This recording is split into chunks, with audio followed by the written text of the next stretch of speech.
नमस्कार। धर्म ज्ञान में एक बार फिर हमारे दर्शकों का स्वागत है और मैं हूं आपके साथ कविता राणा। पड़ोसी मुल्क चीन के घर से निकला कोरोना वायरस भारत में अपनी जड़ें जमा चुका है। जंगल की आग की तरह फैले कोरोना वायरस का आतंक चरम पर है। 3 महीने से भी ज्यादा का वक्त हो चुका है, लेकिन हालातों में कोई बड़ा सुधार नहीं है।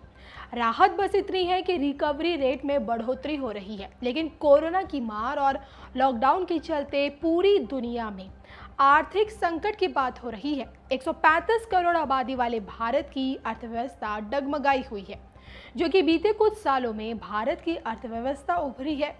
निवेश के नजरिए से भारत की मार्केट को देखा जाता है, इसलिए हर जगह सिर्फ यही बात हो रही है कि आने वाले वक्त में भारत की अर्थव्यवस्था मुनाफे में जाएगी या फिर नुकसान में रहेगी। इस बीच भारत की अर्थव्यवस्था को लेकर 2 अंतर्राष्ट्रीय एजेंसी ने गुड न्यूज दी है।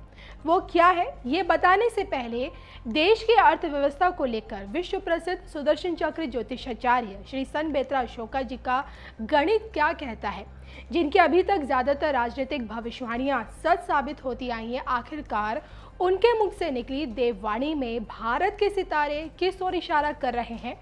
शेयर मार्केट से लेकर देश की अर्थव्यवस्था पर उनकी भविष्यवाणी क्या कहती है और विश्व की 5 महाशक्तियों में भारत कब शामिल होगा, इस पर श्री सन बेत्रा अशोका जी ने क्या कहा, पहले वो देखिए। सितंबर अक्टूबर के बाद भारत की अर्थव्यवस्था भी पटरी पर आना शुरू हो जाएगी। हमने जो भविष्यवाणी फागु से की थी 2024 के इलेक्शन के लिए, लोकसभा इलेक्शन के लिए, उसमें भारत की अर्थव्यवस्था पर जो भविष्यवाणी की गई थी उसमें ये साफ बताया था कि 2021-22 में जो सुधार होंगे 2022-23 में आर्थिक रूप से भारत बहुत तेजी से उन्नति करेगा और 2024 तक आते आते भारत विश्व की 5 महान शक्तियों में भारत का नाम दर्ज होगा। तो श्री संत बेत्रा अशोका जी की ज्योतिष गणना में भारत के सितारे किस ओर इशारा कर रहे हैं, ये तो आपने जान लिया। दूसरी तरफ अंतर्राष्ट्रीय एजेंसी एसक्यूपी और फिच ने भारतीय अर्थव्यवस्था को लेकर सकारात्मक संकेत दिए हैं। अंतर्राष्ट्रीय एजेंसियों के मुताबिक साल 2021-22 में भारत की विकास दर 9.5 हो सकती है। एजेंसियों का ऐसा कहना है कि भारत की मॉनिटरिंग सेटिंग में बढ़ोतरी हुई है और रियल विकास दर औसत के ऊपर है। तो एक तरफ से देखें तो भारतीय अर्थव्यवस्था के अच्छे दिन आने वाले हैं। आईसीसी ने पूर्वी भारत और नॉर्थ ईस्ट के डेवलपमेंट में जो कंट्रीब्यूशन दिया है, विशेषकर वहां की मैन्युफैक्चरिंग यूनिट को, वह भी हिस्टोरिकल है। आईसीसी के लिए अपना योगदान देने वाले आप सभी को इन 95 वर्ष में जिन जिन महानुभावों ने योगदान दिया है, उस प्रत्येक महानुभाव का मैं अभिनंदन करता हूं।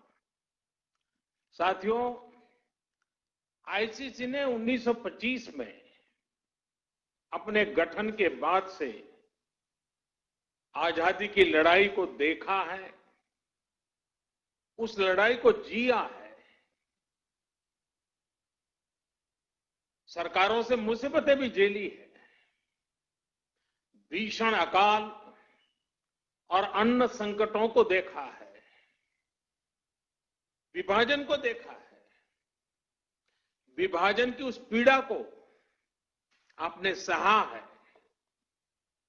और भारत की ग्रोथ ट्रेजेक्टरी का भी आप हिस्सा रहे हैं। अब इस बार की ये एजीएम एक ऐसे समय में हो रही है जब हमारा देश मल्टीपल चैलेंजेस को चैलेंज कर रहा है। कोरोना वायरस से पूरी दुनिया लड़ रही है, भारत भी लड़ रहा है, लेकिन अन्य तरह के संकट भी निरंतर खड़े हो रहे हैं। कहीं फ्लड की चुनौती, कहीं लॉकस्ट, जो बंगाल में जिसको पोंगोपा कहते हैं, पोंगोपा का कहर, कहीं ओलावृष्टि, कहीं असम में ऑयल फील्ड में आग, कहीं लगातार छोटे छोटे अर्थक्वेक की खबरें। ये भी कम ही होता है कि पूर्वी और पश्चिम क्षेत्र में एक के बाद एक 2 साइक्लोन्स चुनौती बनकर के आए। ऐसे तमाम फ्रंट्स पर हम सभी एक साथ मिलकर के लड़ रहे हैं। कभी कभी समय भी हमें परखता है, समय भी हमारी कसौटी करता है, परीक्षा लेता है। कई बार अनेक कठिनाइयां, अनेक कसौटियां एक साथ आ जाती है, लेकिन हमने ये भी अनुभव किया है कि इस तरह की कसौटी में हमारा कर्तृत्व, हमारा कृतित्व उज्जवल भविष्य की गारंटी भी लेकर के आता है। किसी कसौटी से हम कैसे निपट रहे हैं, मुश्किलों से कितनी मजबूती से लड़ रहे हैं, ये आने वाले अवसरों को भी तय करता है। साथियों, हमारे यहां कहा जाता है, मन के हारे हार, मन के हारे हार, मन के जीते जीत। यानी हमारी संकल्प शक्ति, हमारी इच्छा शक्ति ही हमारा आगे का मार्ग तय करती है। जो पहले ही हार मान लेता है, उसके सामने नए अवसर दूर दूर तक नजर नहीं आते हैं। लेकिन जो जीत के लिए निरंतर प्रयास करता है, एक दूसरे का साथ देते हुए आगे बढ़ता है, उसके सामने नए अवसर भी उतने ही ज्यादा आते हैं और अवसर भी सामने चले आते हैं।